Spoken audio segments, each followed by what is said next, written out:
Welcome to SportsBeat KC, the Kansas City Star's daily sports podcast. It's Friday, September 24th, and I'm Blair Kirchhoff. We're talking Chiefs today. The show started as a SportsBeat Live with Sam Mellinger, Vahe, Gregorian, and Herbie Teope, and we covered much ground, most of it on the defensive side, as you might imagine. What are the problems and fixes the Chiefs can make coming off the gut-wrenching loss in Baltimore and looking ahead to Sunday's home contest against the LA Chargers? And toward the end, a member of the audience, Joy, becomes our voice of reason. So let's get started talking Chiefs. Hey, good morning from Kansas City. Welcome to SportsBeat Live, where we talk Chiefs with the folks who cover the team for the Star and with you. Please send us your questions and comments and join in the discussion. There is plenty to talk about with the Chiefs. Let's welcome in our distinguished panel. Herbie Teope is here. So is Sam Mellinger and Vahe Gregorian. Good morning, gentlemen. Say hi to me too, Blair. Did I leave you out? No, you said gentlemen. Vahe, you're a scholar and a gentleman. So that's why you don't fall under just one category here. You are several. So hey, listen, it's our first Friday show. We're going to see how it works out on Fridays, and this way, listen, we get to hear the assistant coaches on Thursday and talk about what they had to say, and I thought that was pretty significant this week. We'll get into that in just a moment, and I hope you will, those of you who have been following us on Thursdays, we'll now shift over to Fridays and catch us here 9:30 each Friday morning, and we'll talk Chiefs with you. So, Herbie, let's start where we always do. The injuries. It's pretty light injury report. There is all 53 expected to be available, I think, for Sunday's game against Chargers. Correct? Correct. And I think for, shifting to Friday, at least we also get the benefit of 2 days of practice. The one name that appeared on the injury report yesterday that was not on Wednesday's report is Frank Clark. He was limited in practice on Thursday with the hamstring injury again. He practiced fully on Wednesday, so I'm curious to know if this is a setback or if the Chiefs decided to pull back. But as y'all recall, he was dealing with the hamstring injury all through training camp, missed all 3 preseason games, did not play in the season opener, made his return last week, and now the hamstring injury pops up on the injury report again. So we'll probably definitely have to monitor this on Friday. And then Chris Jones was also limited with a wrist injury, but I think he's going to be fine to play. Okay, so injuries, no excuse for the Chiefs against the Ravens last weekend. Tyrann Mathieu played and had a couple of big time plays in that game, and Frank Clark made his season debut in that game and by all measures did not play well. So the Chiefs can't use injuries, missing players as an excuse. So I thought when I was thinking about a theme for this show, like the show needs a theme, right? But one thing I was thinking about was, of all the things that created the problems, that caused problems for the Chiefs in Baltimore on Sunday, some seem more fixable than others. And by that, I mean the turnovers that they had in the second half, the interception by Mahomes and the fumble by Edwards-Helaire, terrible plays, terrible decision by Mahomes, and just bad offensive line play and ball security that caused the fumble late in the game. Totally fixable, right? You concentrate better, you learn from your mistakes. When it comes to the problems they had on defense, and they've had on defense for 2 games, I'm not sure there's a quick fix for that. Our producer, Candy Bolton, and I were trying to find the audio from yesterday's press conference where Steve Spagnuolo, the defensive coordinator, took the podium, and we couldn't find it. It's not posted on the Chiefs website. I think it's because Spagnuolo talked for so long that there was just no room on the internet for a copy of Spagnuolo's his introduction. Before he took a question was 2 minutes long. So, Vahe, I know you wrote you've written about that. It's already appeared in the Star's new morning sports section. I enjoyed reading that this morning. I was struck by not only the length of Spagnuolo's comments, but his demeanor. He seemed to be a fired up defensive coordinator when he spoke yesterday.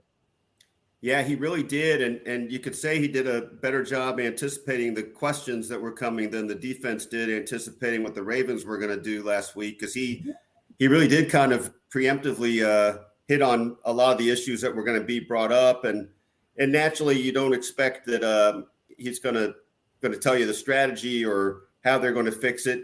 And look, some of these things are going to be more reasonable to try to fix than others. But I did get thinking yesterday as I was heading out there that we saw a little bit of this, the potential to change things and make things better in 2019, right? I mean, that was different circumstances. It was an entirely new defense, his first year, all those sorts of things. So you knew that would be a work in progress. This is less explicable, if that's actually a word. It doesn't make as much sense to me that they're as disjointed as they are.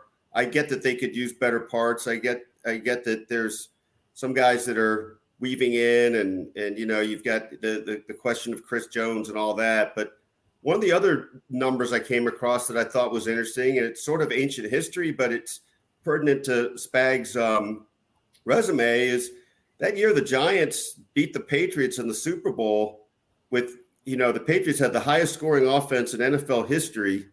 And Spags designed the game plan to I think they sacked Brady 5 times and held the Patriots to 14 points. That defense gave up 80 points in the first 2 games of the season.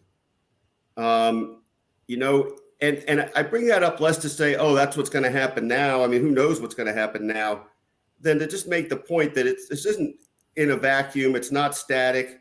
You either get better or get worse as the season goes. And he's had a little, proclivity to be able to make things better as the season goes. So I think it's reasonable to think they can make some things better. But if you can't tackle, you're not going to stop other teams. And it kind of just starts right there.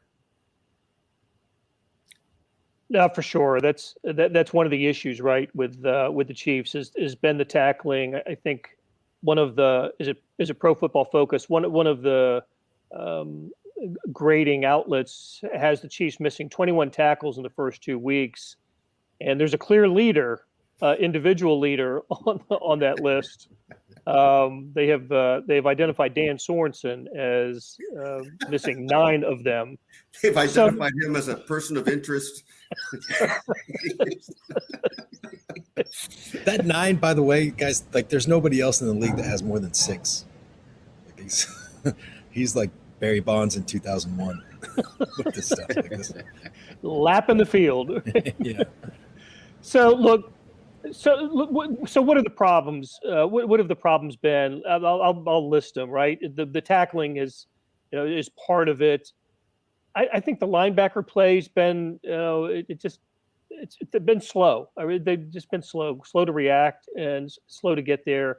This was supposed to be. We were excited in the preseason when the first team defense was playing really well, and we haven't seen that, especially up front. So it's 2 weeks worth of evidence. They played 2 terrific running teams in the Cleveland Browns and Baltimore Ravens. Teams that do it a little bit differently. Of course, nobody does it like the Ravens because of Lamar Jackson, and the team they're going to play Sunday in the Chargers has had they do not run the ball like either the first 2 opponents. So is this going to get fixed this weekend, Herbie? Are we going to see just the numbers going to be better just based on who they play?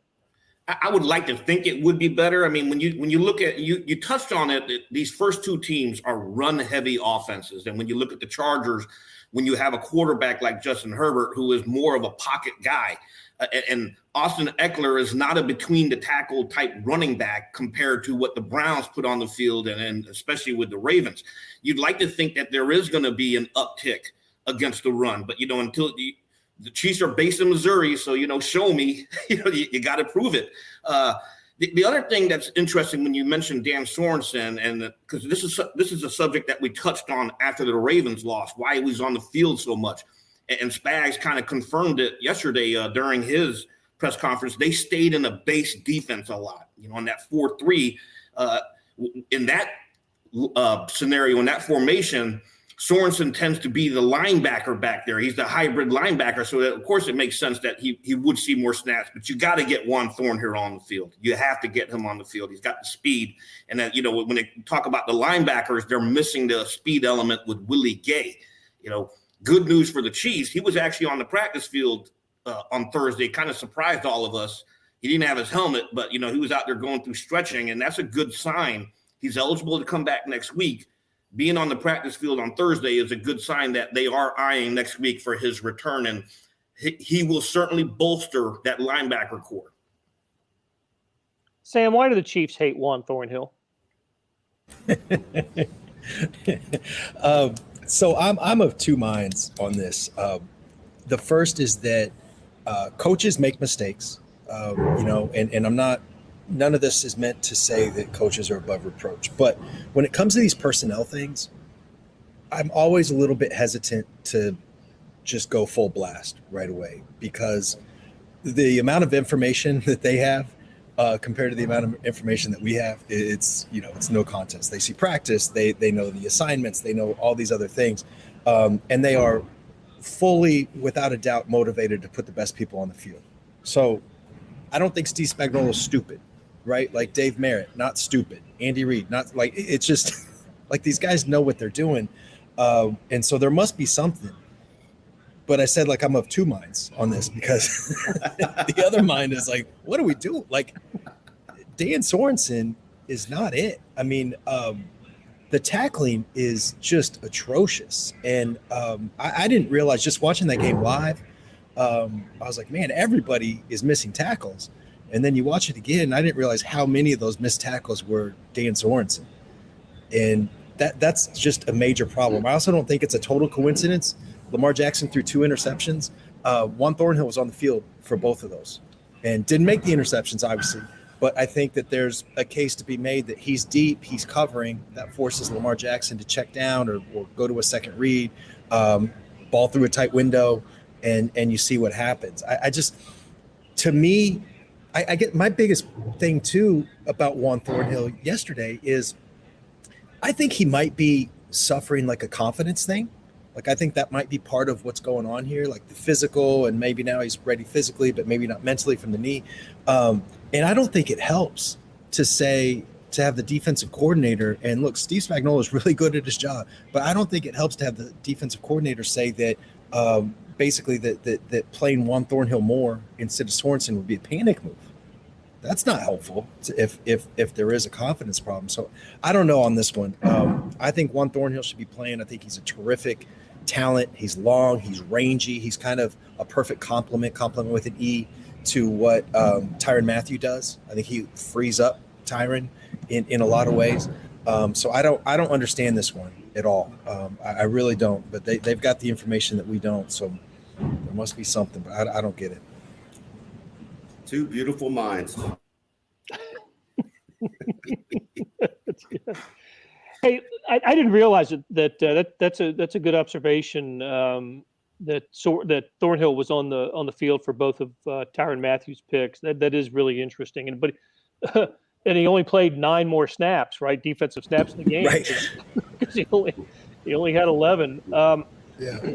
I'm wondering in the opener, when they beat the Cleveland Browns, Thornhill played the majority of snaps in that game because Tyrann Mathieu was not available because of he was on the COVID list, and of course through 3 quarters of that game, the Browns, especially their offense, I was going to say especially their running game, but Baker Mayfield had a really good game as well, and they piled up the yards and piled up the points, and I wondered if there was a bit of a panic move on the Chiefs. Maybe they identified the wrong issue against the Browns and decided to, go with their more veteran players, which is Sorensen, over Thornhill against the Ravens, and look what look what you ended up with. And look, this is the Baltimore game is a game the Chiefs should have won anyway, right? Even with all the flaws on the defensive side, the missed tackles, and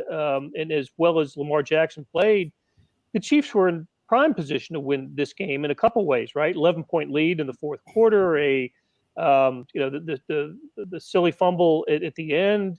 It maybe, I know we heard it from more than one player and coach afterwards that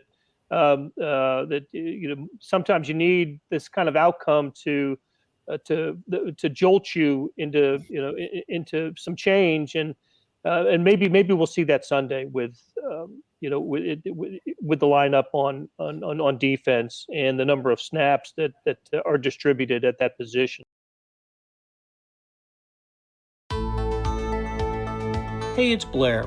We have a special subscription offer for SportsBeat KC listeners, unlimited digital access to the Kansas City Star's award-winning sports coverage.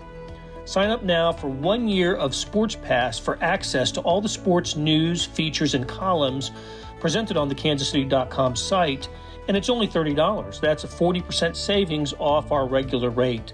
Your subscription will automatically renew after the initial term at $50 unless you tell us to cancel. Your subscription helps support the sports coverage of kansascity.com and the Kansas City Star, and that support has never been more important. Please visit kansascity.com/SportsBeatKC offer to get this special offer. And as always, thanks for listening. If I may add something to what you said as well, Blair. Go ahead, Herbie. When you mention that 11-point lead, I think we will all agree Patrick Mahomes is one of the NFL's top erasers. And when I say erasers, I'm talking about quarterbacks who can help erase defensive mistakes. Your guys like Aaron Rodgers, Mahomes, back in his day, Peyton Manning, Tom Brady, even Drew Brees. But when your offense is having those turnovers, that interception and then that fumble, now all of a sudden he cannot be that eraser because, he's erasing the defensive mistakes. But that's the issue right now with this Chiefs team. They're able to put up 30-plus points. They should win the game. But when you've got mistakes on both sides, that really killed them against the Ravens. All right, I'm back. One thing that the Chiefs should expect to see the Browns and the Ravens in the playoffs. So this isn't like a problem that just goes away. And Chris Jones, as good as he was in the second half against the Browns, that was a nightmare for him on Sunday night against the Ravens. He was just exposed. Like, he's never been a good run defender. That was actually kind of some of the part of the contract back and forth. He's just not a good run defender, and I think that he's being exposed even further when he's there on the edge. I mean, he was just getting run by. He was getting sucked into the middle, and then they go around him on the edge. I mean, that was a nightmare. So he's got to – and I think that this is a relatively easy – not easy, but kind of simple fix in that Chris Jones wants to play on the edge. So there's a lot of incentive here that Spags and those guys can say, like, look, you want to be here to rush the passer, you're going to have to help us out with, gap assignments and stuff like that. So that some of that fixes Willie Gay, I think, will make a huge difference setting the edge and pursuing on runs. But God, they just have a lot of problems to fix before the end of the regular season. Yeah, and I'm with you on Chris Jones. Just a bad game all around, and probably the worst opponent for him individually, right? With what the Ravens did, even with all the running back injuries the Ravens have, what Lamar Jackson can do, as long as you've got a competent running back there, they're a major threat. And there were times when I was watching Chris Jones, and a few times they just came right at him and forced him to make some kind of decision. And it seemed against the Ravens, unlike the previous week, the unfamiliarity with the position mattered, and just kind of didn't know what to do in certain situations. I think that changes on Sunday against the Chargers. Different kind of team, different type of quarterback in Justin Herbert. I do think that we'll see Chris Jones rebound in this game, but So look, yes, all kinds of issues on defense that were exposed, that have been exposed in 2 games. I want to go back, Vahe, to something you wrote and talked about. Yes, Steve Spagnuolo has a history of having his defenses improve during the season. And 2019 is a prime example. His first year as the defensive coordinator. And I remember it took a while, right? It took more than 2 months into the season for the Chiefs defense to mold into a Super Bowl winning defense. And I to me, it was the game at Mexico City that was a kind of a clear marker for they had 4 picks. The Chiefs ended up with 4 picks in that game. And I remember winning the game 24-17. And from then on, the defense was something you really could count on to make a difference. And it was as Spagnuolo was saying yesterday, they don't look at the yards, they don't look at the rankings, they look at the score, right? And I remember him saying yesterday there was a 16, a 3, and a 3 in there, right? Points allowed in the second half of the season as that team was rolling toward the Super Bowl victory. So I don't know. I asked this sort of as a walk-off question to Anthony Hitchens yesterday. Yeah, that 2019 defense really rounded into shape, but you were here in 2018 as well, and that defense never got into shape and ended up getting them beat in the AFC Championship game. So I guess my continuing thought is, does this defense have the potential to improve like in 2019, or are they going to climb the uphill battle the entire way like they did in 2018? I like that you left that little calling card out there for Anthony Hitchens, just to who knew you. He didn't really answer in depth, I don't think, but I think you sent the shot across the bow just to let it be known. And look, I don't know. We don't know. I mean, I'll throw out this notion and let you guys pick it apart. But by and large, is this not the same core by and large that they've had on defense?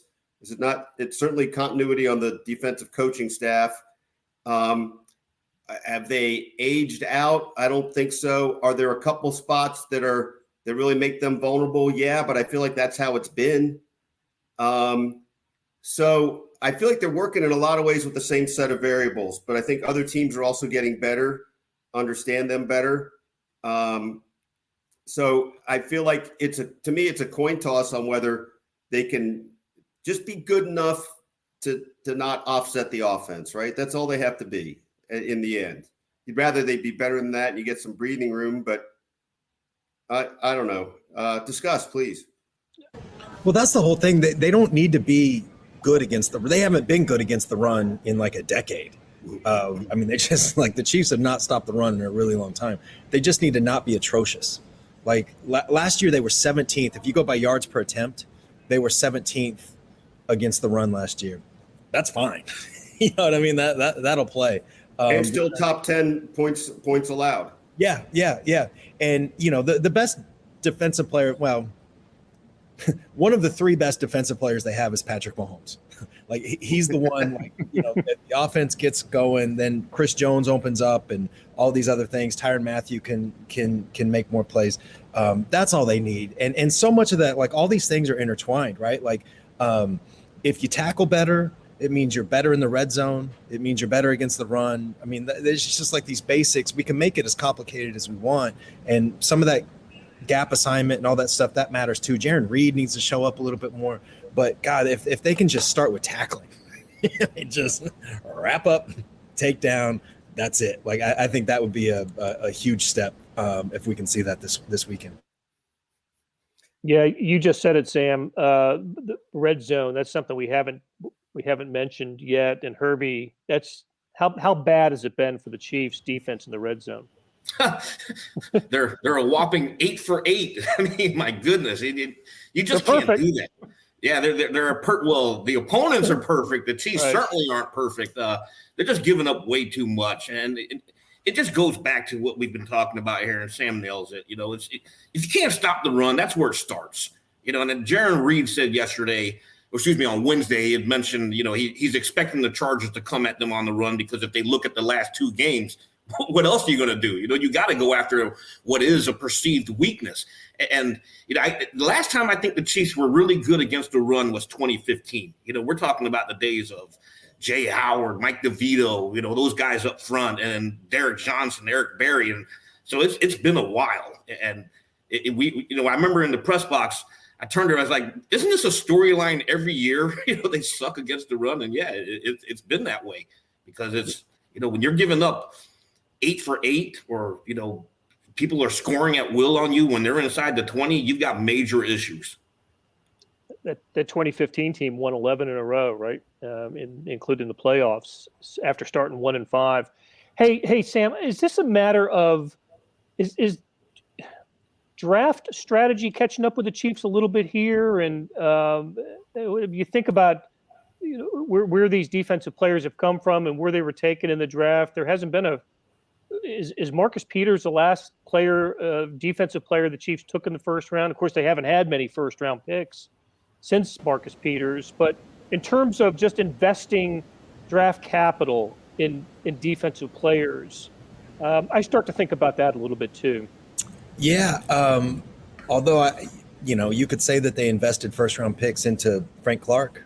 Yeah, they did because they surrendered. Yeah. And they surrendered.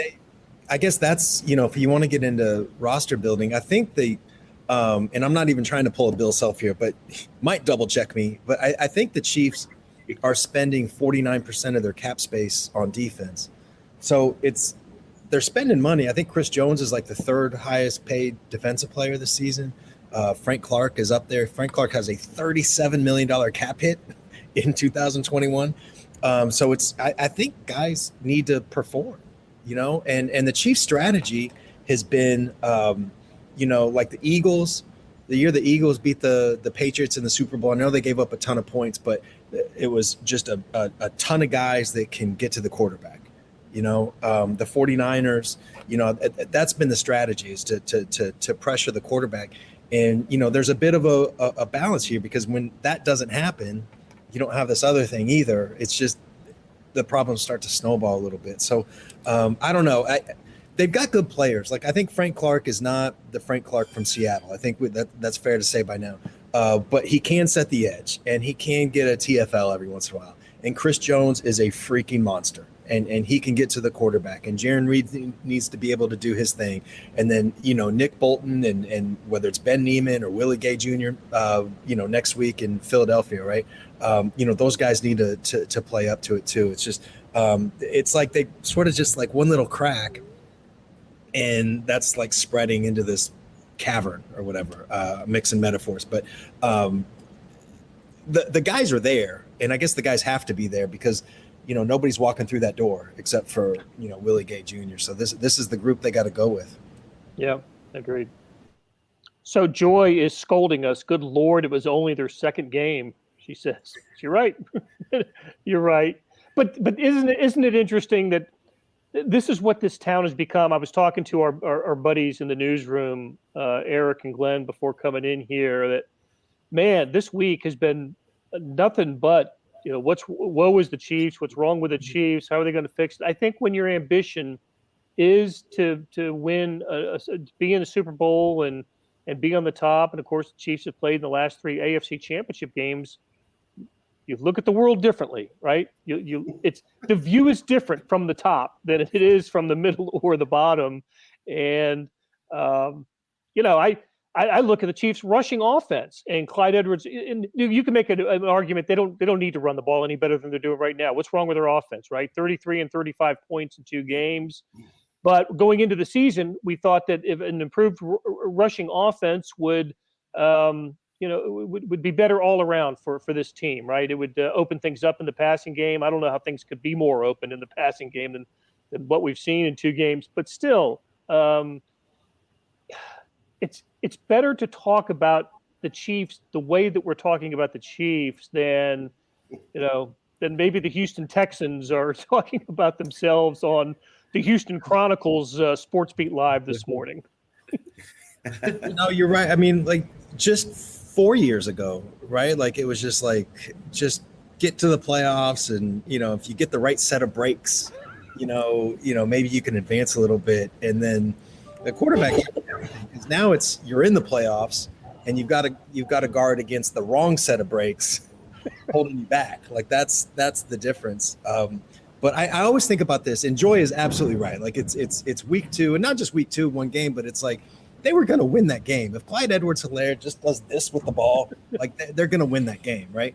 But I always think about this. There is not one person, like a long-term, like core part of that team, whether it's, the quarterback, the head coach, the coaches, all the way, Kelsey, Hill, any of these guys, none of them will feel like it's a success if they've won their last Super Bowl, right? Like that's the standards are just, that's what it is. Like this group, if all they get is one Super Bowl, I know how stupid that sounds like to anybody that's been around Kansas City for more than 15 minutes, but if all they get is one Super Bowl, I think people involved will feel like they've failed in some way. So the standards are unrelenting. And Sam, that's a fantastic point. I tend to agree with that too. I mean, you think about Aaron Rodgers up there in Green Bay after they won that Super Bowl. Everybody's projecting Aaron Rodgers is the next great thing, and he's going to win 6, 7 more, and it hasn't happened. And so that's a fantastic point. That if the Chiefs don't win more than one, is this a success?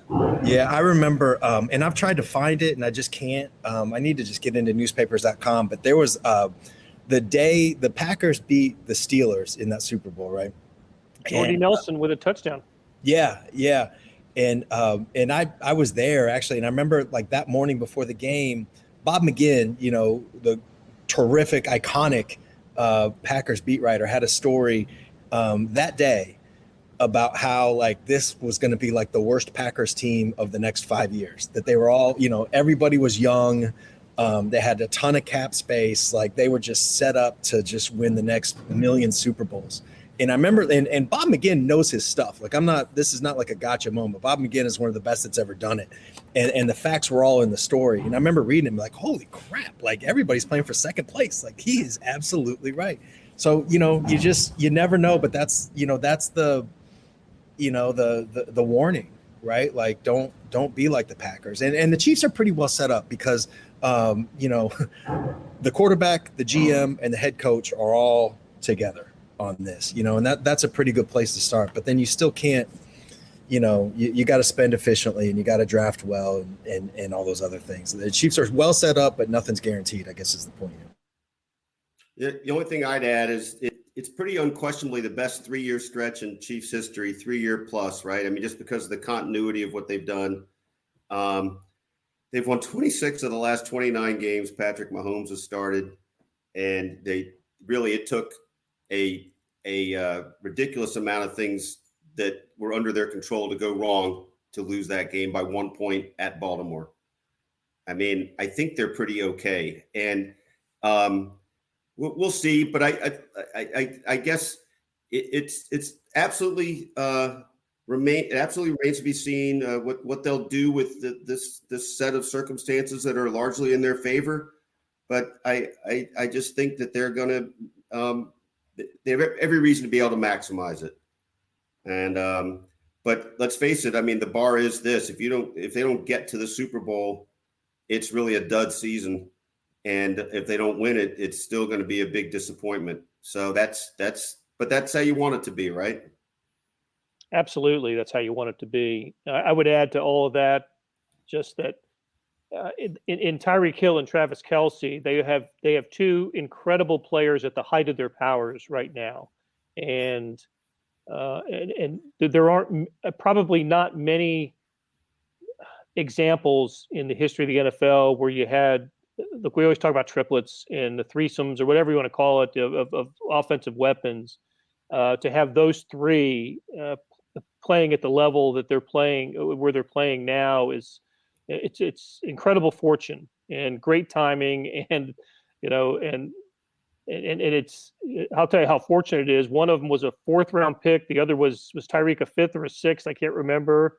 A 5th, and of course Patrick Mahomes wasn't the first quarterback taken in the draft that year. So all these examples of just great fortune for the Chiefs. So Yeah, the door is open. The window of opportunity is here. And Joy, I appreciate you being the voice of reason on this and sparking that discussion. All right, let's go just real quick.